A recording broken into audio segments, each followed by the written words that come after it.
राजगढ़ के बारे में पूर्णतः अवगत कराया और पूरी तहसील मुख्यालय पर एक मात्र कोविड सेंटर जो मेरे प्राइवेट हॉस्पिटलों की एसोसिएशन के द्वारा चलाया जा रहा है, संचालित किया जा रहा है, उसमें सरकार उसको पूर्णतः नहीं चला पा रही है और उसमें मात्र 15 बेड पर ऑक्सीजन है और पूरी तहसील की पॉपुलेशन 3.5 लाख से अधिक पॉपुलेशन और वहां मात्र 15 बेड के लोगों को, मरीज को इस महामारी में ऑक्सीजन मिले और बाकी सारे पेशेंट तड़प तड़प के मर जाएं।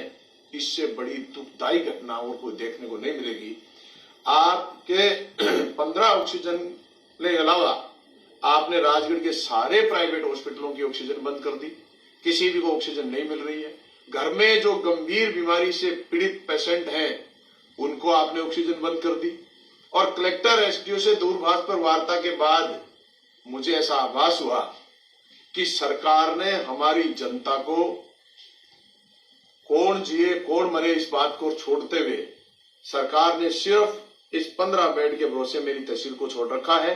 इस 15 बेड पर ऑक्सीजन सरकार नहीं पहुंचा पा रही है। इसमें भी मेरे भामाशाह, मेरे समाजसेवी लोग और मेरे प्रवासी लोग जो इनको ऑक्सीजन प्रोवाइड करा रहे हैं और ऑक्सीजन के साथ ही सिलेंडर इनको उपलब्ध करा रहे हैं, इसके बाद भी हालात बहुत खराब और दयनीय है।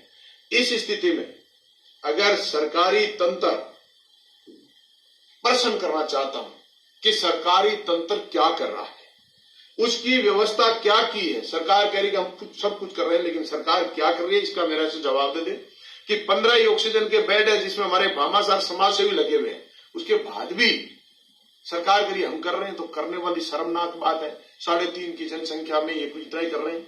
इसके बाद सरकार से मैं ये पूछना चाहता हूं कि हमारे केंद्र सरकार के माननीय सांसद महोदय राहुल जी से कि आप राज्य केंद्र सरकार में बैठे हैं और राज्य सरकार की विधायिका कृष्णा जी पूनिया जो हमारी यहां से विधायिका सम्मानित, उन दोनों से मैं सवाल करना चाहता हूं क्या आप दोनों सरकार के जनप्रतिनिधि हैं? उसके बाद अगर तहसील मुख्यालय पर मात्र 15 बेड की व्यवस्था है तो आप कर क्या रहे हैं, आप देख क्या रहे हैं, आप करना क्या चाहते हैं? आपसे मेरी गुजारिश है दोनों नेताओं से कि आप सत्ता और सरकार पर काबिज हमारे विधायिका महोदय और हमारे सांसद महोदय कि आप राजगढ़ की जनता को तड़पते हुए, जो राजगढ़ की जनता ऑक्सीजन के लिए मर रही है, जिनको हॉस्पिटलों में भर्ती करने के लिए स्थान नहीं है, जो घरों में तड़प के मर रहे हैं, उनके लिए कुछ करने का प्रयास करिए। आप सिर्फ फोटो सेशन तक सीमित मत होइए। आपका फोटो सेशन का समय गया, अब आप कुछ करके बताइए, नहीं तो ये जनता जिस तरीके से मर रही है ये बड़ी गलानी का समय है। हम बड़े दुखी हैं, अंदर से आत्मीयता से दुखी हैं कि सरकार की सारे तंत्र फैल हो गए हैं।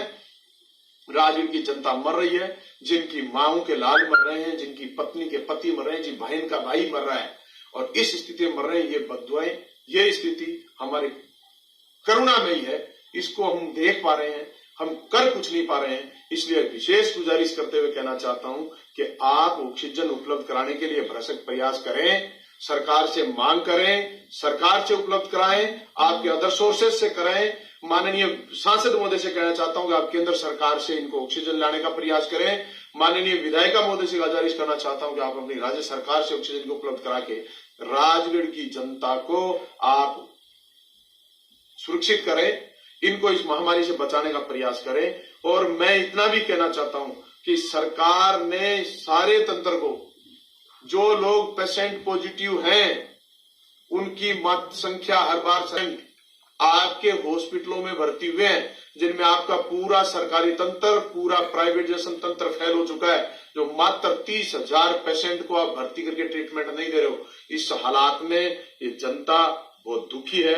इसलिए मैं इस महामारी के दौर में हम नहीं चाहते थे कि हमें किसी प्रकार का सहयोग करना चाह रहे हैं और हमें किसी प्रकार का आंदोलन कदम नहीं उठाना पड़े, लेकिन मरते हुए इस इंसान को हम नहीं देख सकते। इस हालात में अगर सरकार और हमारे जिले के जिला कलेक्टर महोदय, हमारे एसडीओ साहब, हमारे जनप्रतिनिधि, केंद्र सरकार के हमारे सांसद महोदय, राज्य सरकार की हमारी विधायिका कृष्णा जी, उनसे गुजारिश करता हूं कि आप जब हम धरातल पर लड़ने आएंगे तब आप राजनीतिक बताएंगे, लेकिन ये मजबूरी रहेगी हमारी। हम ना चाहते हुए भी ऐसी महामारी में आंदोलन नहीं करना चाहते थे, हम सहयोग करना चाहते हैं, लेकिन हालात को देखते हुए हमें, अगर 2-5 दिन में स्थिति नहीं सुधरी तो हम 100% आज के इस सारे तंत्र के जो विफल हो चुका है, इसके लिए जनता को लेकर सड़क पर लड़ाई लड़ने के लिए तैयार रहेंगे। क्योंकि हम आपके प्रशासन से रोजाना डे बाई डे हम हमारे राजगढ़ के एसडीओ से, हमारे ब्लॉक सीएमएचओ महोदय से या अन्य किसी भी तंत्र से, हमारे सामाजिक सेवा में लगे लोगों से हम लगातार, हमारे एसएचओ साहब से लगातार संपर्क में रहते हैं, व्यवस्था जनता की सुधारने के लिए, लोगों के सहयोग के लिए।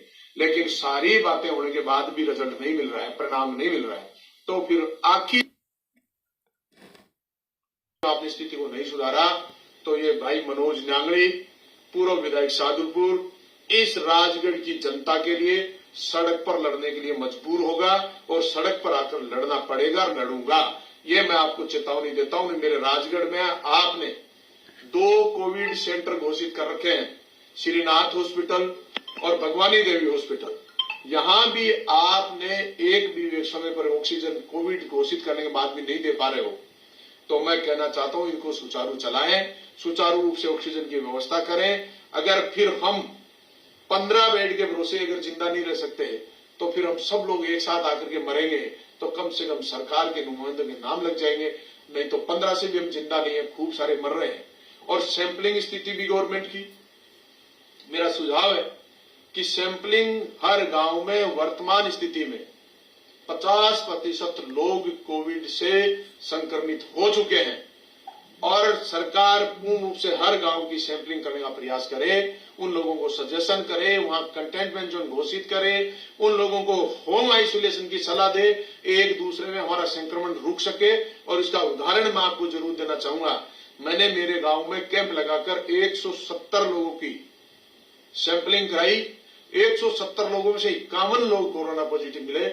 इसका परिणाम है कि 30% लोग कोरोना से संक्रमित थे। और सैंपलिंग के बाद हमने गवर्नमेंट की किट को प्राप्त करके हर लोगों घर में होम आइसोलेशन किया। सबको सजेशन करते हुए हमने पूरे गांव में लॉकडाउन और कंटेनमेंट जोन घोषित करा के हमने आज 10 दिन के बाद मेरे गांव का प्रत्येक व्यक्ति ठीक है, कहीं अस्पताल में जाने की जरूरत नहीं पड़ी। इसलिए सरकार थोड़ी सी सजगता के साथ, हमारा प्रशासन अगर काम करे, सैंपलिंग ज्यादा से ज्यादा करे तो लोग सुरक्षित और ठीक हो सकते हैं। अब 2-4 दिन में मैंने लगातार मरते हुए लोगों को देखा, बड़ी तकलीफ है, दुख है। और सरकार कोविड में भी भर्ती नहीं किया, चूरू में भी स्थान नहीं मिला। और बड़े मेरे साथी चैनपुरा छोटा से कल एक महिला की डेथ हुई, हमारे साथी करणी सिंह जी की डेथ हुई और जगदीश जी बिश्नोई की चैनपुरा छोटा में डेथ हुई। और इस स्टेज पे हुई कि राजगढ़ में उनको व्यवस्था नहीं मिली, सरकारी तंत्र में यहां से रेफर करने के बाद चूरू में अस्पताल में जगह नहीं मिली, बीकानेर में नहीं मिली। जर्दर की ठोकरें खाते हुए लोग अंतिम क्षणों में अपनी सांस छोड़ चढ़कर इस दुनिया से चले गए। इसलिए सभी लोगों से, प्रशासन से कहता हूं कि आप व्यवस्था सुधारें, जनता के हित में काम करें, तब जाकर के हम संपूर्ण इस महामारी से बच पाएंगे। अकेले लॉकडाउन से नहीं बचेंगे। और लॉकडाउन की स्थिति में मैं सरकार से आग्रह करना चाहता हूं कि अंतिम छोर के वो गरीब लोग जो सिवाय मजदूरी के अलावा दूसरा कोई कार्य नहीं है, उन परिवारों को संभालने का काम सरकार बड़ी सजगता के साथ करे, बड़ी लगन के साथ करे। उन परिवारों की हालात बहुत दयनीय और बहुत गंभीर है। इसलिए सरकार एक प्रशासनिक तंत्र को लगा के उनकी व्यवस्था करे, कहीं भूख से लोग ना मरे, उनकी व्यवस्था करने का प्रयास करे। जनता से भी मेरे लोगों से भी मेरा अपील है कि लॉकडाउन की पालना करें। अति आवश्यक अगर कार्य नहीं है तो आप लोग घर से बाहर ना निकलें। हमारी सामाजिक सरोकार में जो सम्मिलितता है उसको कम से कम करें और घरों में रहकर इस महामारी से बचें, क्योंकि ये महामारी सरकारें विफल हो चुकी हैं। इसलिए जनता स्वयं सजग रहकर इस महामारी से बच सकती है। इसलिए महामारी से बचें। और मैं मेरे विशेष करके राजगढ़ के उन सभी भामाशाहों का, उन हमारे प्राइवेट हॉस्पिटल के सारे प्रतिनिधियों का, हमारे समाज सेवी लोगों का जो हर तरीके से इस कोविड में कोविड सेंटर को चलाने का काम करते हैं, हमारे को ऑक्सीजन कंसंट्रेटर उपलब्ध कराए हैं उनका, जो हमारे लिए ऑक्सीजन की व्यवस्था करेंगे, कहां कहां तक घूम घूम करके ऑक्सीजन उपलब्ध कराए उन सबका, और भूखे लोगों के लिए जो लोग भोजन की व्यवस्था करा रहे हैं उन लोगों का, और डटकर अंतिम क्षणों में जो व्यक्ति दाह संस्कार के लिए इंतजार करता है और वहां भी हमारे नगर पालिका के जो कर्मचारी उनका अंतिम दाह संस्कार कराने में सम्मिलित होकर सहयोग कर रहे हैं, उनका मैं सबका आभार और धन्यवाद करना चाहता हूं। साथियों, फिर से अपील करूंगा, सजगता से ही इस महामारी से बचा जाएगा, इसलिए आप सारे सजग हों और इस लड़ाई को हमें लड़ना पड़ेगा। मुझे जहां तक संभव उसमें मैं आप लोगों से मदद चाहूंगा, आप लोगों का सहयोग चाहूंगा। ये सरकारें जब विफल हो जाएंगी तो 2-5 दिन हम लड़ाई से अगर लड़नी पड़ेगी तो आप सबका सहयोग हमें जरूरत रहेगी। धन्यवाद। आप लोगों के बीच में आकर आप लोगों का फिर से आभार। अपने परिवार को, अपने समाज को, अपने रिश्तेदारों को, सबको बचा के रखना। समय पर डॉक्टर की सलाह लेकर इस महामारी से बचा जा सकता है। गंभीरता की स्थिति तक ना आने दें, उससे पहले ट्रीटमेंट ले लें, हम ठीक होंगे। ऐसी आशा और विश्वास के साथ आपका भाई मनोज नांगली, पूर्व विधायक साधुपुर, आपके साथ आपके सहयोग के लिए हमेशा तत्पर और तैयार रहेगा। धन्यवाद।